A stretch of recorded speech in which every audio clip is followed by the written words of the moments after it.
দর্শক, রাজধানীর আর্মি স্টেডিয়ামে শেখ হাসিনা আন্তঃব্যাংক ফুটবল টুর্নামেন্টের সমাপনী অনুষ্ঠানে বক্তব্য দিচ্ছেন প্রধানমন্ত্রী শেখ হাসিনা। আমরা সরাসরি যাচ্ছি তার বক্তব্যে।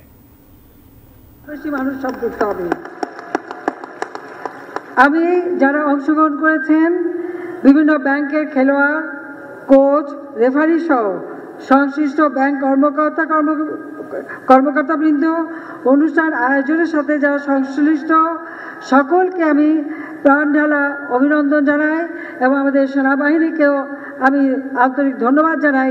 এই আয়োজনে তারা দিনরাত পরিশ্রম করে এটাকে সাফল্যমণ্ডিত করেছেন। সেই কারণে এখানে সেনাপ্রধান সহ আমাদের সাবেক সেনাপ্রধান এবং সেনাবাহিনীর সকল কর্মকর্তা যারা ছিলেন সকলকে আমি ধন্যবাদ জানাই। জাতির পিতা বঙ্গবন্ধু শেখ মুজিবুর রহমানের নেতৃত্বে আমরা স্বাধীনতা অর্জন করেছি। জাতির পিতা বঙ্গবন্ধু চেয়েছিলেন ক্ষুধামুক্ত, দারিদ্র্যমুক্ত, উন্নত, সমৃদ্ধ সোনার বাংলাদেশ গড়ে তুলবেন।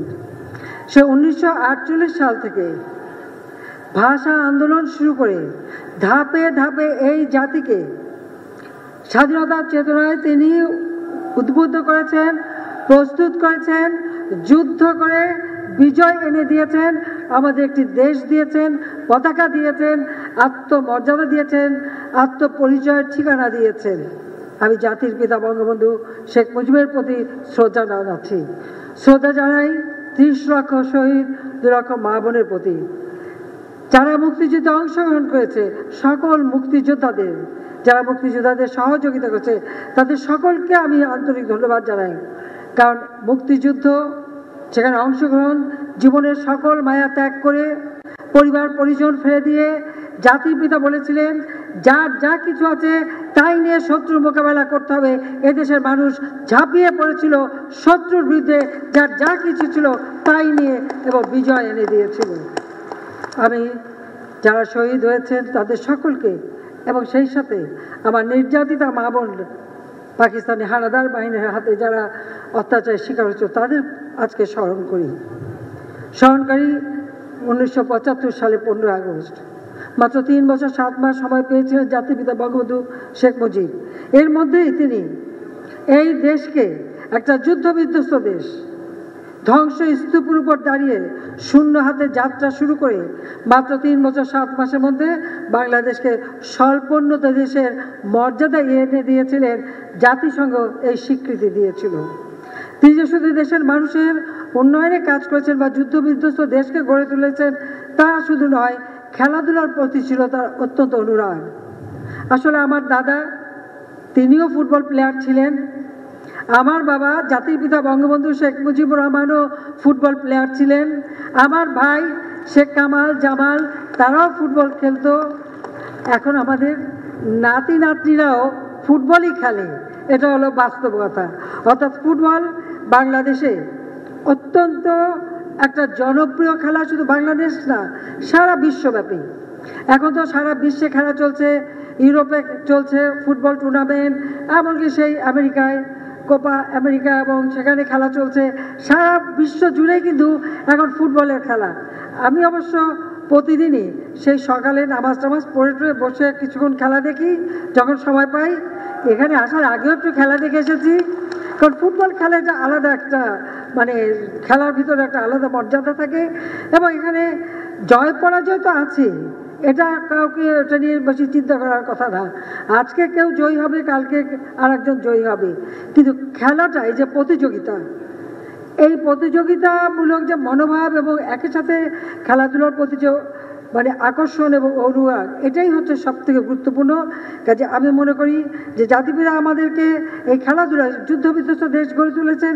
সেই সাথে মুক্তিযুদ্ধ চলাকালীন সময়েও কিন্তু এই ফুটবল খেলা হয়েছে। মুক্তিযুদ্ধের পরপর তিনি যখন দেশে এসেছেন, তিনি যেমন ক্রিকেট 72 সালে বাংলাদেশ ক্রিকেট কন্ট্রোল বোর্ড প্রতিষ্ঠা করেন, বাংলাদেশ ক্রীড়া নিয়ন্ত্রণ সংস্থা প্রতিষ্ঠা করেন, যা আজকে বাংলাদেশ ক্রীড়া পরিষদ নামে পরিচিত। এইভাবে পৃথিবীর বিভিন্ন দেশে তিনি কিন্তু টিম পাঠিয়েছিলেন, যুব টিম এবং খেলোয়াড় টিম। সেইভাবে কিন্তু তিনি ধীরে ধীরে এই খেলাধুলাকে আরও প্রতিষ্ঠিত করে যান। এবং সেই সময় এখন যেমন একটা খেলা নিয়ে একজন থাকে তা না, আমি দেখেছি আমার ভাইদের কামাল জামাল দুজনেই ক্রিকেট, ফুটবল, হকি সব কিছুতেই তারা পারদর্শী ছিল এবং খেলাধুলো করতো। কাজে আমি এটাই চাই যে যখনই আমি সরকার এসেছি তখন থেকে আমার প্রচেষ্টা বাংলাদেশটা যেন আরও এই খেলাধুলোর দিকে এগিয়ে যায়, ছেলেমেয়েরা আরও বেশি মনোযোগী হয়। এটা যেমন সকলকে সুস্বাস্থ্যের অধিকারী করবে, পাশাপাশি এই যে প্রতিযোগিতামূলক মনোভাব গড়ে উঠবে, নিজেকে আরও উন্নত করবার একটা চেতনা জাগ্রত হবে। সেই সাথে খেলাধুলা, লেখাপড়া, সংস্কৃতি চর্চার মধ্য দিয়ে নিজের যে দেশের একটা সংস্কৃতি, নিজের যে একটা জ্ঞান, নিজের মেধা, মনন সেটাকে একটা প্রকাশ করবার সুযোগ পাবে সবাই। সেই জন্যই খেলার উপরে আমরা বেশি গুরুত্ব দিই। সমগ্র বাংলাদেশে প্রত্যেকটা উপজেলায় আমরা একটা খেলার মাঠ করে দিচ্ছি, যেটা আমি mini stadium, Sheikh Russel mini stadium এই নাম দিয়ে। অর্থাৎ উপজেলা পর্যায় পর্যন্ত প্রতি মুহূর্তে সবসময় যেটা প্রতিযোগিতা চলতে থাকে খেলাধুলার, কেউ যেন বসে না থাকে। ওই ছোটোবেলার থেকে যদি খেলাধুলা না হয় তাহলে কী করে উঠে আসবে? আমাদের মেয়েরা একসময় ফুটবল খেলা আমি যখন শুরু করেছিলাম 96 সালে অনেক বাধার সম্মুখীন হয়েছিলাম। এখন সারা বাংলাদেশে Bangamata football gold cup tournament এবং বঙ্গবন্ধু শেখ মুজিব ফুটবল টুর্নামেন্ট ছেলেদের এবং মেয়েদের এই প্রতিযোগিতা হচ্ছে। সেখান থেকেই ধীরে ধীরে আজকে খেলোয়াড় উঠে আসছে এবং তারা শুধু দেশ না, দেশের মাটি পার হয়ে আন্তর্জাতিক পর্যায়েও বাংলাদেশের জন্য মর্যাদা বয়ে নিয়ে আসছে।